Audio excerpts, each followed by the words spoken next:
बहुत बार कंडीशन ऐसी बन जाती है कि हम बहुत कुछ करना चाहते हैं पर टाइम पर नहीं कर पाते हैं। जैसे कि सीड्स तो हमारे पास होते हैं पर हम उनको उन टाइम नहीं ग्रो कर पाते जब हमें ग्रो करने होते हैं। तो अगर आप भी विंटर के सीड्स ग्रो करने में लेट हो गए हैं और आपके पास विंटर के कुछ ही प्लांट हैं और अगर आप नर्सरी से दोबारा विंटर के प्लांट लाना चाहते हैं तो आपको ज़रूरत नहीं है विंटर के प्लांट लाने की। आपके पास जो प्लांट हैं विंटर के, आप उन्हीं से काफ़ी सारे प्लांट्स बना सकते हैं अभी कटिंग के ज़रिए। क्योंकि बहुत सारे प्लांट्स ऐसे होते हैं विंटर के जिनकी कटिंग आप अभी लगाएंगे जनवरी के लास्ट तक, तो उनमें जा कर के 1 महीने बाद यानी कि फरवरी के लास्ट तक ब्लूमिंग स्टार्ट हो जाती है। तो इस टाइम आप अभी विंटर के बहुत सारे प्लांट्स की कटिंग लगा सकते हैं और कटिंग में बहुत इजीली रूट्स आ जाती है 10 से 12 दिन में, क्योंकि अभी ये विंटर का मौसम चल रहा है और इस टाइम जनवरी के लास्ट और फरवरी में कटिंग्स जो हमारी विंटर प्लांट्स की होती हैं फ्लोरिंग प्लांट की, वो बहुत अच्छी ग्रो होती हैं। तो आज ऐसे ही मैं बहुत सारे फ्लोरिंग प्लांट आपको कटिंग से बताने वाली हूँ जिनकी कटिंग आप अभी लगा सकते हैं। विंटर के जितने भी प्लांट्स हमारे होते हैं वो मोस्टली सॉफ्ट वुड वाले होते हैं, यानी कि उनकी स्टेम सॉफ्ट होती है। तो यहाँ पे देखिए मैं कटिंग लगाने के लिए कोकोपीट ले रही हूँ। वैसे तो कटिंग हम इसकी सैंड और सॉइल के मिक्सचर में भी लगा सकते हैं, पर क्योंकि इनकी स्टेम काफ़ी सॉफ्ट होती है जो विंटर के फ्लोरिंग प्लांट होते हैं, तो इसलिए अगर आप कोकोपीट लेंगे तो इसमें कटिंग बहुत इजीली और हेल्थी ग्रो होंगी। क्योंकि कोकोपीट बहुत हल्का मिक्सचर होता है तो रोड्स इसमें बहुत आसानी से फैलती हैं। इस तरीके से आप प्लास्टिक कप ले सकते हैं या फिर जो हमारी नर्सरी पॉलिथीन होती है ब्लैक वाली, वो ले सकते हैं कटिंग लगाने के लिए। फर्स्ट प्लांट है जिसकी कटिंग लगा सकते हैं डैंथर। देखिए इसकी ऊपर वाली जो कटिंग मैंने दिखाई है वो आपको नहीं लेनी है। कटिंग को सक्सेस करने के लिए हमें कुछ बातों का ध्यान रखना होता है। तो जब भी आप डैंथर्स की कटिंग लेंगे तो आपको न्यू कटिंग लेनी है, यानी कि जो न्यू स्टेम निकल के आ रही है वही लेनी है। तो चलिए मैं न्यू स्टेम आपको दिखाती हूँ कि कैसे लेनी है।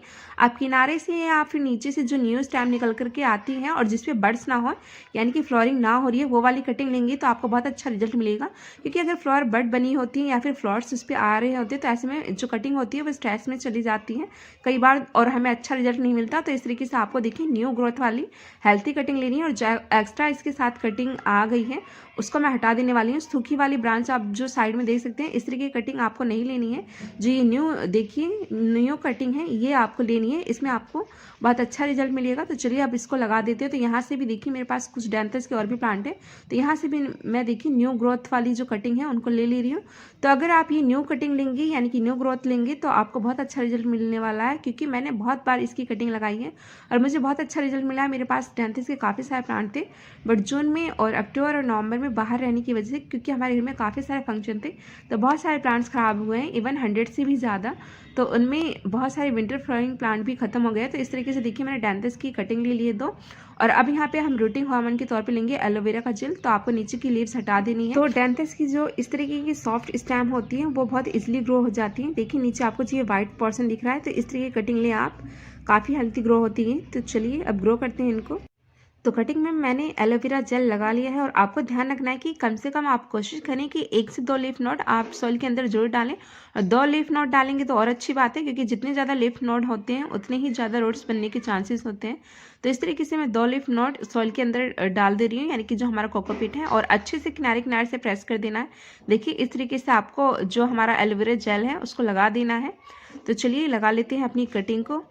तो मैंने अपनी तीनों डैंथर से कटिंग लगा दी है और क्योंकि कोकोपीट मेरा पहले ही गीला था तो मैं इसमें पानी नहीं डालने वाली हूँ। अगर आपकी जो ये कोकोपीट है गीली है तो इसमें पानी ज़्यादा ना डालें, क्योंकि सर्दी के मौसम में पहले से ही मॉइस्चर होता है आसपास, तो मॉइस्चर बना रहता है।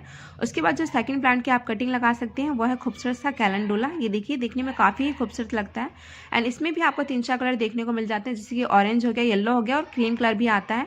और बहुत से लोगों को पता नहीं होती कि इसकी भी कटिंग लगती है, तो इसकी कटिंग भी बहुत इजीली लग जाती है। बट आपको कुछ बातों का ध्यान रखना होता है। जिस भी फ्लावर्स सूख जाए कैलेंडुला पे तब आपको इसके फ्लावर्स कट कर देने हैं, वरना इसमें सीड्स बनने लगते हैं। कैलेंडुला की कटिंग लेते टाइम आपको कुछ बातों का ध्यान रखना होता है, जैसे कि आपको इसमें लीव्स नहीं लेनी बल्कि एक स्टेम लेनी है जो कि नीचे से निकलती रहती है इसमें। चलिए आपको मैं लेकर के बताती हूँ कि आपको इसकी कटिंग कैसे लेनी है। देखिए नीचे से काफ़ी सारी न्यू स्टेम निकल रही है, तो आपको स्टेम सेपरेट करनी है मेन स्टेम से। तो चलिए एक स्टेम ले लेते हैं।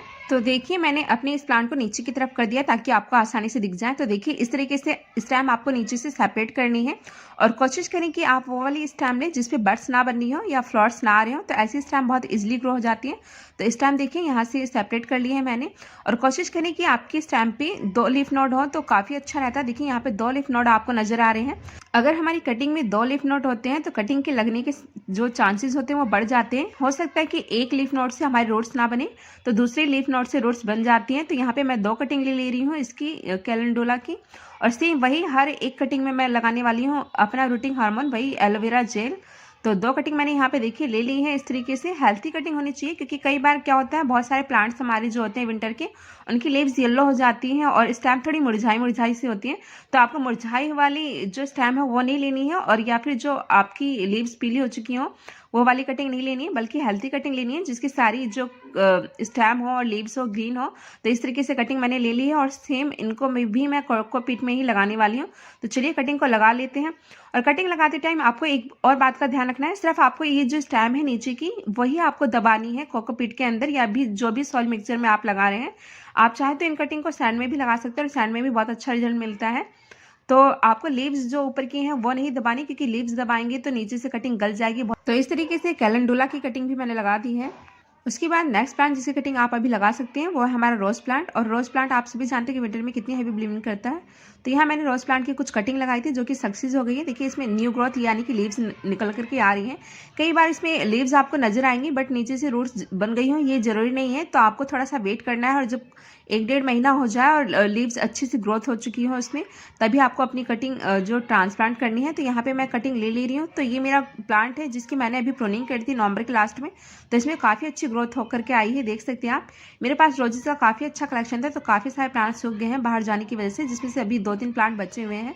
तो इसी में से मैं एक हेल्थी कटिंग ले रही हूँ। तो आपको जो कटिंग लेनी है देखिए इस तरीके से कटिंग ले लेनी है। कटिंग थोड़ी सी मोटी हो तो और अच्छा है, पतली कटिंग भी लग जाती है, पर मोटी कटिंग जो इसकी थोड़ी सी होती है उसके लगने के चांसेस बढ़ जाते हैं। तो यहाँ पे मैंने 2 कटिंग ले ली है और नीचे की लीव्स हटा दी है, और कटिंग को नीचे से थोड़ा सा तिरछा कट कर दिया है। तिरछा कट करने से ये रहता है कि जो रूट्स को ग्रो करने के लिए स्पेस ज़्यादा मिल जाता है। तो आपको देखिए जो ये लीफ नोड है इसी के जस्ट नीचे से कट करना है। तो ऐसे में कटिंग के सक्सेस होने के चांसेस बढ़ जाते हैं, क्योंकि अगर एक्स्ट्रा स्टेम होती है और वहाँ से हम कटिंग लगाते हैं तो कटिंग गल जाती है, नीचे वाला जो पार्ट रहता है। तो सिर्फ आपको लीफ नोड के नीचे से कट करना है। रोज की कटिंग लगाने के लिए आप एक ट्रिक का अप्लाई कर सकते हैं। देखिए यहाँ पे एलोवेरा जेल ना लगा करके मैंने एलोवेरा को ही कट करके नीचे से लगा दिया है इस तरीके से। तो आप एलोवेरा इस तरीके से कट करके लगाएंगे तो आपको और भी अच्छा रिजल्ट मिलेगा, क्योंकि रोज की कटिंग हमारी खराब बहुत जल्दी हो जाती है अगर उसमें थोड़ा सा भी पानी ज़्यादा चला जाता है इसके सॉइल में। तो यहाँ इस तरीके से एलोवेरा कट करके मैंने रोज की कटिंग में लगा दिया है, और पानी में अभी नहीं डाल रही हूँ अपने कोकोपीट में, क्योंकि मेरे कोकोपीट में मॉइस्चर होल्ड है। और वैसे भी कोकोपीट में ज़्यादा पानी डालने की जरूरत नहीं पड़ती, और वैसे जैसे कि अभी विंटर चल रहा है तो आपको बार बार पानी डालने की जरूरत नहीं पड़ेगी।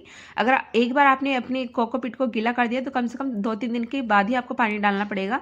और अगर बात करें को कटिंग को आपको रखना कहाँ है, तो कटिंग को ऐसी जगह रखना है जहाँ ओस और पानी का कांटेक्ट ज़्यादा ना पड़े और हल्की फुल्की छनती सनलाइट मिल जाए। तो ऐसे में कटिंग बहुत अच्छी ग्रो होती है। तो यहाँ पे मैं देखिए अपने एक पॉट के ऊपर रख दे रही हूँ कटिंग को, जहाँ पे मेरी सारे समर प्लांट रखे हुए हैं जो कि डोरमेंट हो चुके हैं। और उसके बाद नेक्स्ट इस प्लांट के आप अभी कटिंग लगा सकते हैं वो है हमारा डॉग फ्लावर। डॉग फ्लावर के जो फ्लावर्स होते हैं देखने में काफ़ी खूबसूरत लगते हैं, इसमें भी काफ़ी सारे कलर्स मिल जाते हैं। तो चलिए इसकी भी कटिंग ले लेते हैं। कटिंग लेते टाइम से मैं आपको कुछ बातों का ध्यान रखना होता है कि कटिंग हेल्थी होनी चाहिए, और कटिंग पे कोशिश करें कि फ्लावर बड्स ना हो और फ्लावर्स ना खिले हुए हैं। तो आप देख सकते हैं कि जो डॉग फ्लावर की स्टेम होती है काफ़ी पतली होती है और काफ़ी सॉफ्टवुड होती है।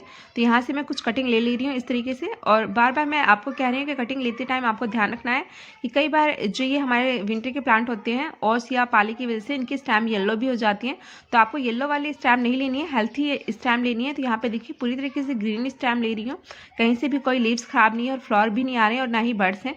तो इस तरीके की कटिंग ले लेनी है। और उसके बाद सेम एलोवेरा जेल लगा ले रही हूँ मैं। यहाँ पे मैंने एलोवेरा जेल लगा लिया है। तो चलिए लगा देते हैं कटिंग को। और यहाँ पे भी मैं कोकोपीट में ही सारी कटिंग लगाने वाली हूँ। तो कोशिश करिए कि 2 से 3 लीफ नोड आप इसकी कोकोपीट के अंदर दबा दें। और जो हमारे डॉग फ्लावर होता है इसमें 10 से 12 दिन के अंदर रूट्स आ जाती हैं। उसके बाद नेक्स्ट प्लांट जिसकी कटिंग आप अभी लगा सकते हैं, और आई थिंक ये प्लांट सभी को पसंद होगा, ये हमारा पिटोनिया। और आप सभी जानते हैं कि विंटर में इसमें कितनी हैवी ब्लूमिंग होती है, और साथ ही में इसके फ्लावर का साइज़ काफ़ी बड़ा होता है और इसके कलर्स काफ़ी ज़्यादा आते हैं। फ्लावर्स भी देखने में काफ़ी अट्रैक्टिव लगते हैं। तो इसकी भी कटिंग आपको ऐसी लेनी है जो कि कटिंग हेल्थी और साथ ही में उससे फ्लावर्स ना बन रहे हो। तो चलिए कटिंग ले लेते हैं नीचे से, और कोशिश करिए कि कटिंग इसकी सॉफ्ट हो। सॉफ्ट कटिंग जो हमारे विंटर प्लांट की होती है वो बहुत ईजिली लग जाती है। तो कटिंग ले लेते हैं चलिए। तो यहाँ पिटूनिया की मैंने 2 कटिंग ले ली है, और नीचे से सारी लीव्स हटा देनी है आपको ताकि फंगस ना लगे आपकी कटिंग में। तो चलिए लीव्स हटा लेते हैं, और एलोवेरा जेल लगा करके उसी तरीके से आपको सारी कटिंग लगानी है। और यहाँ पे मैंने एलोवेरा जेल लगा दिया और सेम कोकोपीट में लगाने वाली हूँ। और देखिए यहाँ पे जो मैंने ये कटिंग ली है इसमें काफ़ी सारे लीफ नोड हैं। तो कोशिश करें आप कि 2 लीफ नोड आपको कोकोपीट के अंदर जरूर डालना है। तो यहाँ पे पिटूनिया की दोनों कटिंग मैंने लगा ली है, और लगाने के बाद आपको किनारे किनारे से जो सॉइल है उसको प्रेस करना ना भूलें। अगर प्रेस नहीं करेंगे तो पानी डालते टाइम कटिंग हिल जाती है। तो अच्छे से दबा दे रही हूँ कटिंग को और किनारे किनारे से कोकोपीट को भी प्रेस कर दे रही हूँ। तो देखिए यहाँ पे मैंने इस तरीके से वेस्ट बोतल ली है, तो आप वेस्ट बोतल को भी ले सकते हैं कटिंग लगाने के लिए। उसके बाद जो नेक्स्ट इस प्लांट है जिसकी कटिंग हम अभी लगा सकते हैं वह है गजानिया। और गजानिया भी विंटर में बहुत हैवी ब्लूमिंग करता है, पर बहुत से लोगों को पता नहीं होता कि इसकी भी कटिंग लग जाती है। कटिंग लेते टाइम आपको सेम जैसे कि आपने कैलेंडुला की कटिंग अभी ली है, मैंने दिखाया है, वैसे ही आपको गजाने की भी कटिंग लेनी होती है। इसमें बेबी प्लांट निकलते हैं जिसको आप रूट सेपरेशन के जरिए सेपरेट कर सकते हैं, पर जब आपको कटिंग लेनी है तो नीचे से लेनी है, बिल्कुल रूट्स के पास से। तो चलिए देखते हैं कैसे कटिंग लेते हैं अब इसकी गजानिया की। ये देखिए इस तरीके से कटिंग ले लेते हैं। चलिए कटिंग नीचे से लेनी है आपको बिल्कुल, और आपको कटिंग लेने में आसानी हो इसके लिए आप ये कर सकते हैं कि किनारे किनारे से सॉइल हटा दें। तो देखिए यहाँ पे मैंने एक कटिंग ले ली है और आप देख सकते हैं कि अगर आप सीड्स लगाएंगे तो सीड्स कितने टाइम में जर्मिनेट होते हैं और फिर बड़े होने में कितना टाइम लगता है। और यहाँ पे आपको कितनी बड़ी कटिंग देखिए मिल जाती है। और इस तरीके से आप इसकी कटिंग लगाएंगे तो कुछ दिन में ही 10-12 दिन में रिजल्ट मिल जाता है और आपको एक प्लांट तैयार हो जाएगा। फरवरी में इसमें ब्लूमिंग भी होने लग जाती है। तो चलिए लगा लेते हैं इसकी कटिंग भी सेम उसी तरीके से। एलोवेरा जेल लगा करके आपको कोकोपीट में इसको लगा देना है तो बहुत अच्छा रिजल्ट मिलेगा। अगर आपके पास कोकोपीट नहीं है तो आप सारी ही कटिंग को सैंड में लगा सकते हैं। और देखिए जो मैंने ये कटिंग निकाली है नीचे से रोड्स के पास से, तो आप जब भी इसकी कटिंग निकालेंगे नीचे से जो गजानिया की है तो इसमें देखिए इस तरीके की ब्राउन स्टेम आपको नजर आएगी हल्की हल्की सी। तो यही इसी तरीके की कटिंग आपको लेनी है और इसी तरीके की कटिंग में आपको बेस्ट रिजल्ट मिलेगा। तो चलिए लगा लेते हैं गजानिया की भी कटिंग। तो गजाने की कटिंग भी मैंने लगा ली है और कोकोपीट को किनारे किनारे से प्रेस कर दिया है। तो इस तरीके से ये कुछ प्लांट थे जिनकी कटिंग आप अभी जनवरी के लास्ट में और फरवरी की स्टार्टिंग में लगाएंगे तो 1 से 1.5 महीने में इसमें फ्लावरिंग स्टार्ट हो जाती है। तो इन सभी प्लांट की कटिंग आप अभी लगा करके फ्लावरिंग ले सकते हैं इनसे और आपको प्लांट्स नर्सरी से लाने नहीं पड़ेंगे। तो आई होप आपको ये वीडियो पसंद आई होगी। तो चलिए मिलते हैं नेक्स्ट वीडियो में। अपना और अपनी फैमिली का ख्याल रखिएगा, हार्ड वर्क करते रहिए। To achieve your goal. Bye.